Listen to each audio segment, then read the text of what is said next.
Olá pessoal, sejam todos bem-vindos a mais uma videoaula do canal Química Ciência Central. Eu sou João Bosco Paraíso da Silva, professor de Química, e na aula de hoje vamos falar sobre constante de equilíbrio e saber se ela tem unidade, se ela possui unidade. Vamos começar logo depois da abertura.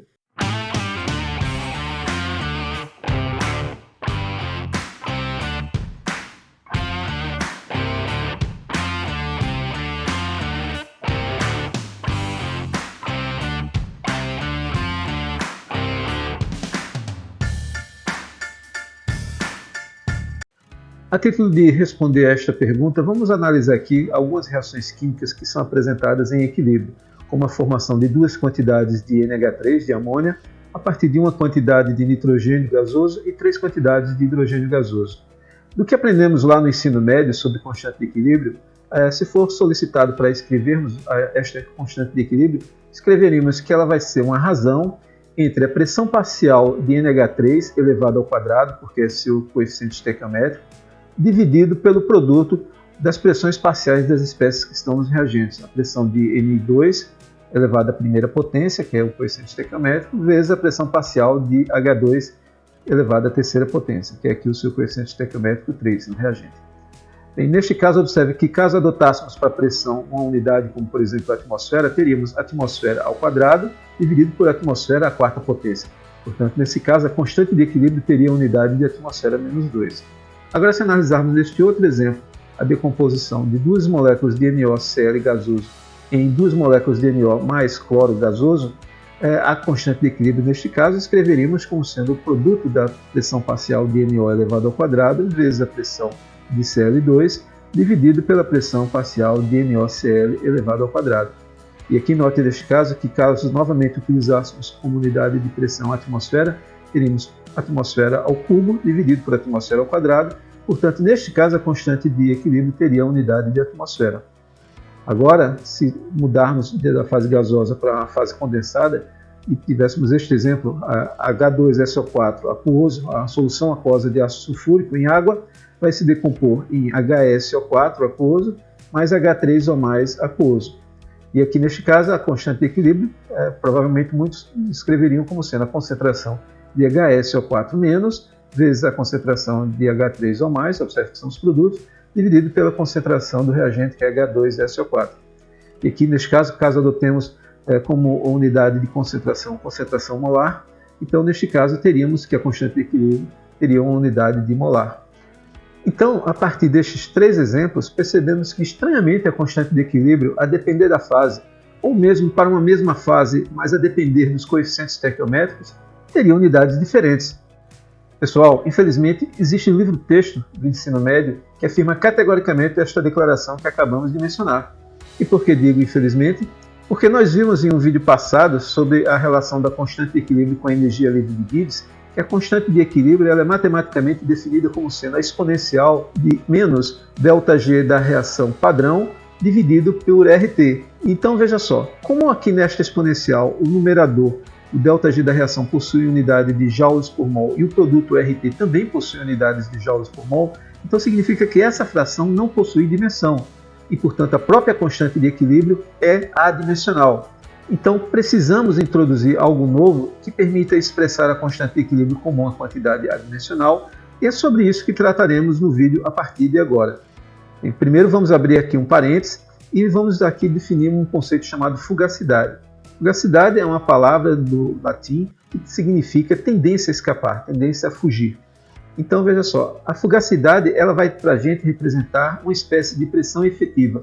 Veja só, ela é matematicamente definida a partir da pressão do gás ideal, P, como sendo o produto φ vezes P, onde φ é o chamado coeficiente de fugacidade. Desta relação, vemos que, a depender do valor do coeficiente de fugacidade φ, o valor da fugacidade F pode ser bem diferente da pressão do gás ideal P. Portanto, devemos destacar que um gás real apenas se comportará como um gás ideal quando este coeficiente de fugacidade tender para 1. Note que nesta situação, as partículas do gás terão essencialmente apenas energia cinética, energia do movimento, e praticamente não terão interações atrativas ou repulsivas, ou seja, estarão se comportando como um gás ideal. para um gás real se comportar como um gás ideal, é necessário que este esteja rarefeito, ou seja, a situação onde as partículas, em média, estão afastadas umas das outras, como esta que descrevemos aqui nessa figura ao lado. Por exemplo, se esse gás aqui, um gás real como a água, que pode sofrer interações atrativas, por exemplo, se uma molécula de água estiver próxima de outra por uma distância em torno de 2 angstroms, o hidrogênio de uma molécula pode interagir com um par de elétrons de uma molécula de água vizinha, formando uma ligação de hidrogênio. Ou se eventualmente se aproximarem próximos os átomos de oxigênio das moléculas de água, poderá ocorrer uma repulsão entre esses pares de elétrons.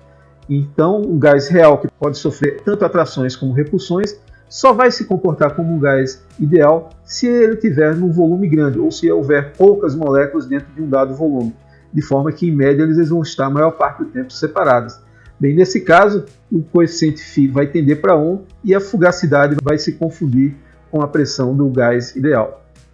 Muito bem, vamos agora fechar esse parênteses e vamos agora apresentar um conceito que lembra o conceito de fugacidade, que é a chamada atividade, representada pela letra A. Atividade é um parâmetro que vai funcionar como uma medida de concentração efetiva de uma solução. Então veja só, a atividade de uma espécie J é o coeficiente de atividade dessa espécie J multiplicado pela concentração molar dessa espécie J dividido pela concentração padrão, onde essa concentração padrão vale 1 mol por litro. Observe que, do ponto de vista numérico, dividir pelo valor da concentração padrão não vai alterar numericamente o valor da concentração, porém vai ter um efeito importantíssimo, vai fazer com que esta fração aqui seja adimensional. Portanto, como o próprio coeficiente de atividade é adimensional, então o valor da atividade da espécie J é adimensional. Veja, se a atividade, por outro lado, estiver escrita em termos de concentração molar, então ela vai ser definida como sendo o coeficiente de atividade dessa espécie J vezes a molaridade dessa espécie J dividido pelo valor da molaridade padrão, onde essa molaridade padrão vale 1 molar, ou seja, 1 mol por quilograma do solvente.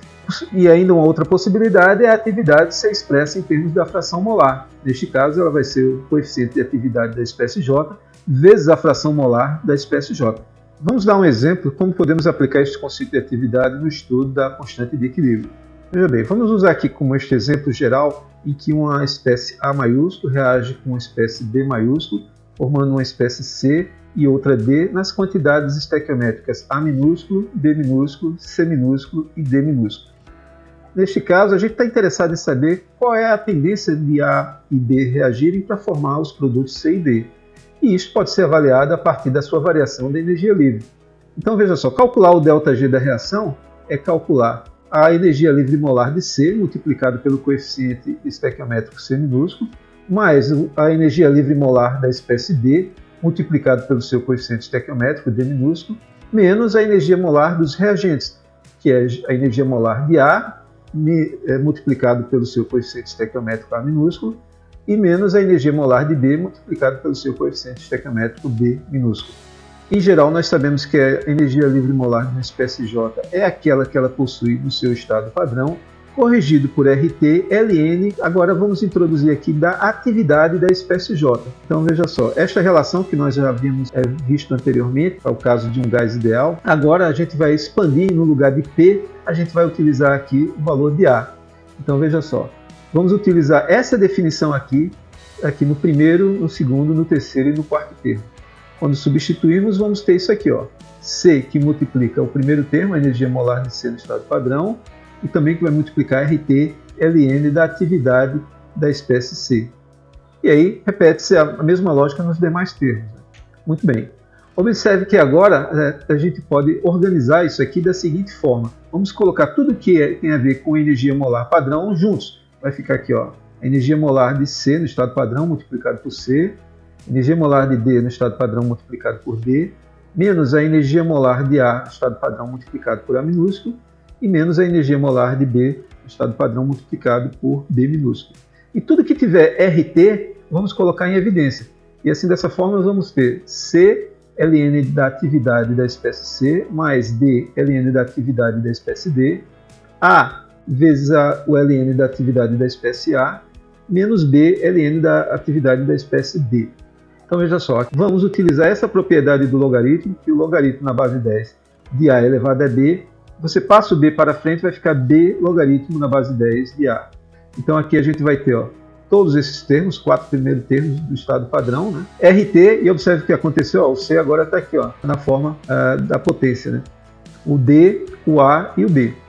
E agora vamos observar que todos esses 4 primeiros termos é muito parecido com o que a gente tem aqui em cima, olha, que corresponde ao ΔG da reação, só que isso aqui embaixo está no estado padrão.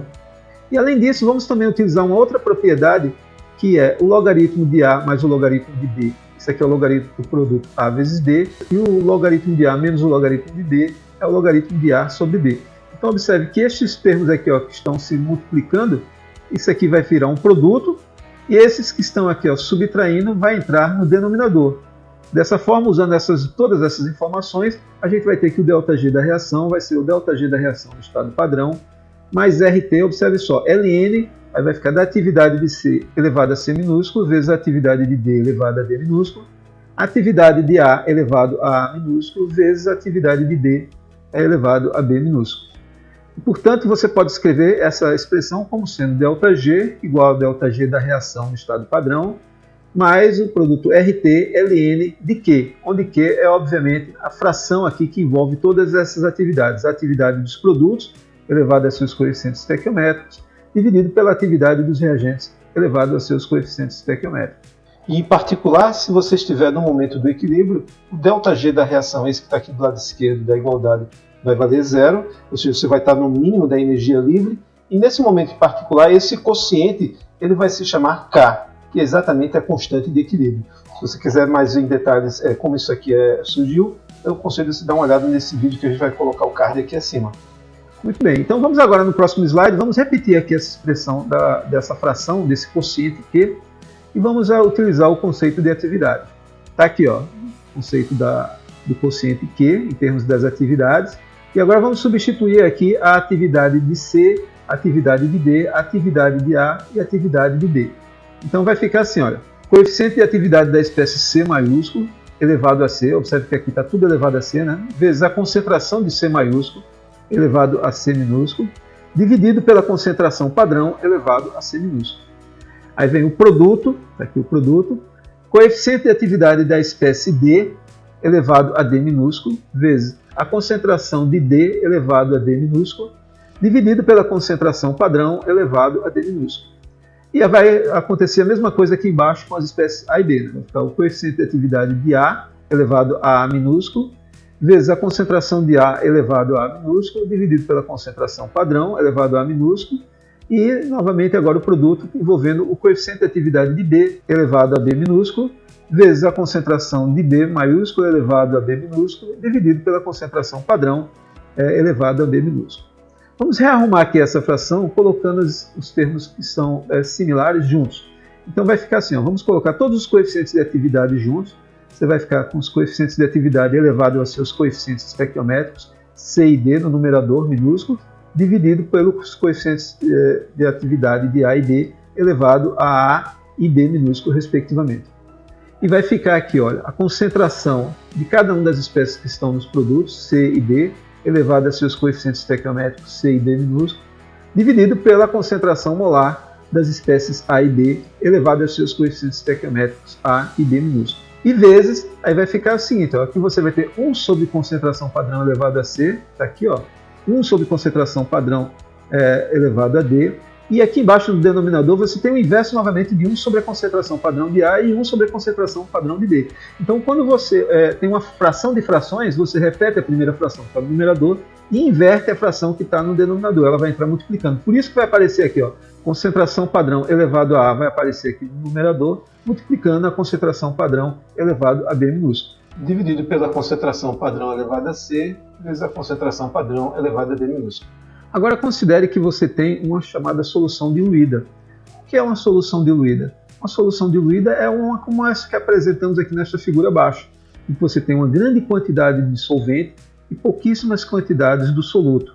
E por que é importante termos uma situação de uma solução diluída?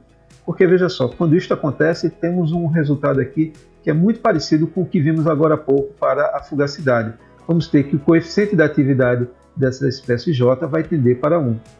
E aí, neste momento, o quociente da reação vai ser a concentração de C e de D elevado a seus coeficientes estequiométricos C e D minúsculo, dividido pelas concentrações de A e B, elevado a seus coeficientes estequiométricos A e B minúsculo, vezes a concentração padrão, elevado à soma dos coeficientes estequiométricos dos reagentes, menos os coeficientes estequiométricos dos produtos. Para o caso particular de uma reação como A em meio aquoso dando 2B em meio aquoso em equilíbrio com C, e aqui observe que D é igual a zero, então você vai ficar com a concentração de C elevado à primeira potência, dividido pela concentração de A elevado à primeira potência, vezes a concentração de B no denominador elevado ao quadrado. E aqui vai aparecer concentração padrão elevado ao quadrado, porque precisam que o numerador tenha a unidade de concentração molar à terceira dividido por concentração molar à terceira, de forma que o quociente fique adimensional. Então, observe, nós temos uma situação muito parecida entre um gás real, que porém está rarefeito e, portanto, ele se comporta de forma ideal, porque em média suas partículas estão muito afastadas, então neste caso o coeficiente de fugacidade tende a 1, com aquele de uma solução também real, onde as partículas do soluto, por exemplo, Cl- em água, podem interagir, porém como a solução é diluída, ou seja, a quantidade de solvente é muito maior do que a de soluto, em média essas partículas também estão muito separadas umas das outras sem interagir, formando o que a gente chama de uma solução ideal, e que neste caso o coeficiente de atividade tende a 1. Muito bem, note que acabamos de dizer que quando você tem um soluto como Cl- e um solvente como água, e você tem uma solução diluída, nesse caso a atividade dos íons Cl-, isso aqui seria o coeficiente de atividade desse íon Cl-, vezes essa fração que envolve a concentração molar do íon Cl- dividido pela concentração padrão, onde se a solução é diluída, vimos que esse coeficiente de atividade do íon Cl- vai ser próximo de 1, vai tender para 1, e vimos que essa concentração padrão é 1 mol, lembrando que é do soluto, então a quantidade do soluto, do numerador, 1 mol do soluto, dividido por cada litro da solução. Muito bem, entendido isso aqui, vamos agora analisar o que seria um líquido puro. Observe que um líquido puro, eu posso olhar para ele, está aqui desenhado nessa figura, eu posso encarar o líquido puro como se fosse o equivalente, por isso que eu coloquei aqui entre aspas, como se fosse uma solução infinitamente diluída, onde o soluto é uma das moléculas do solvente.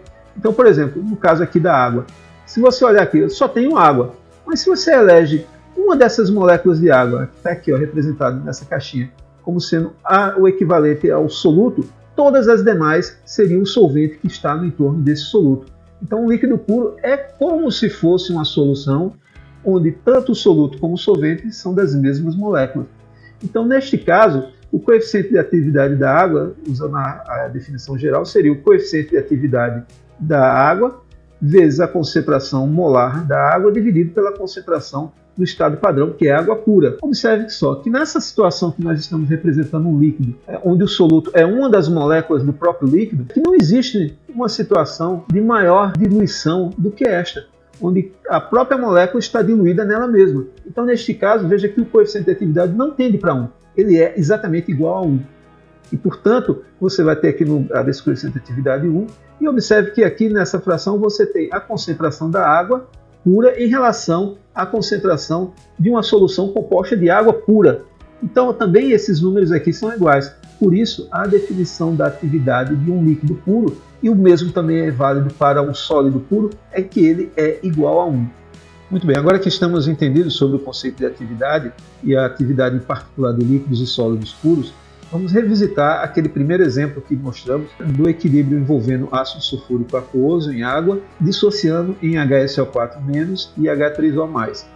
Veja bem, eu havia dito que em alguns livros textos aparece que a constante de equilíbrio K, isso aqui vai ser a concentração de HSO4- vezes a concentração de H3O+, dividido pela concentração de H2SO4, dividido pela concentração da água. E alguns livros textos chegam a dizer que caso você pegue essa concentração da água, passe para o lado esquerdo multiplicando a constante K e renomeie esse produto por KNCA, ele ficaria definido desta forma, que foi como mostramos lá no primeiro slide. Pessoal, isso aqui é absolutamente incorreto. Não há necessidade de querer criar uma constante K diferente da anterior ao multiplicar ela pela concentração da água. Isso aqui é absolutamente incorreto.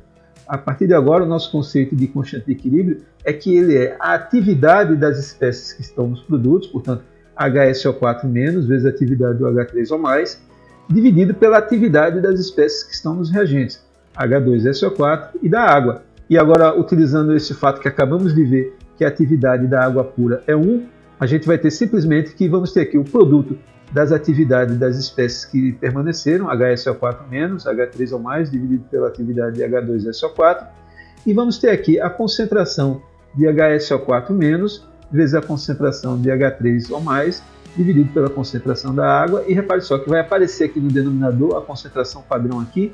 Por quê? Porque no numerador é concentração molar ao quadrado, e aqui embaixo precisa ser também concentração molar ao quadrado.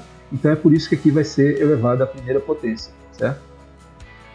Note que agora, se a gente está tratando de uma solução diluída, então neste caso todos esses coeficientes de atividades vão tender para 1, e portanto a constante de equilíbrio ela é essencialmente aproximadamente a concentração do HSO4- vezes a concentração do H3 ou mais, dividido pela concentração do H2SO4 dividido pela concentração padrão. Então isso aqui é que é a definição da constante de equilíbrio, para essa reação aqui acima. E agora, se você quiser, para lembrar que a reação que envolve a dissociação de um ácido, aí você, se quiser, você pode botar esse índice aqui embaixo, certo? Mas ele vai ficar com a mesma expressão que temos aqui do lado esquerdo, é a mesmíssima. Esse KNCA aqui não é uma tentativa de renomear a constante de equilíbrio multiplicando ela por concentração de água ou coisa desse tipo. Tem nada a ver com isso. Isso é simplesmente uma maneira, se você quiser, de definir a constante de equilíbrio, exatamente a mesma que a gente obteve utilizando o conceito de atividade, e agora só para lembrar que é envolvendo a dissociação de um ácido. Veja só, por exemplo, um outro exemplo interessante do uso do conceito de atividade é quando a gente analisa aqui o que é que acontece com um sal feito cloreto de chumbo, um sal que costuma se dissociar pouco em água, para formar uma pequena quantidade de Pb2+ aquoso e 2 íons Cl- aquoso. Em muitos livros textos, novamente, eles costumam escrever a constante de equilíbrio dessa forma, a concentração de Pb2+ vezes a concentração de Cl- ao quadrado, dividido pela concentração de PbCl2 vezes a concentração da água. E, novamente, volto a dizer que tem livros que afirmam que se você pega tudo isso aqui embaixo, que é constante, e passa para o lado esquerdo, você pode renomear isso por um novo nome chamado KPS, porque sobraria apenas o produto das espécies que foram solubilizadas, que é o íon chumbo 2+ e o íon cloreto. Então seria o chamado a constante de equilíbrio do produto de solubilidade. Então isso aqui é completamente errado.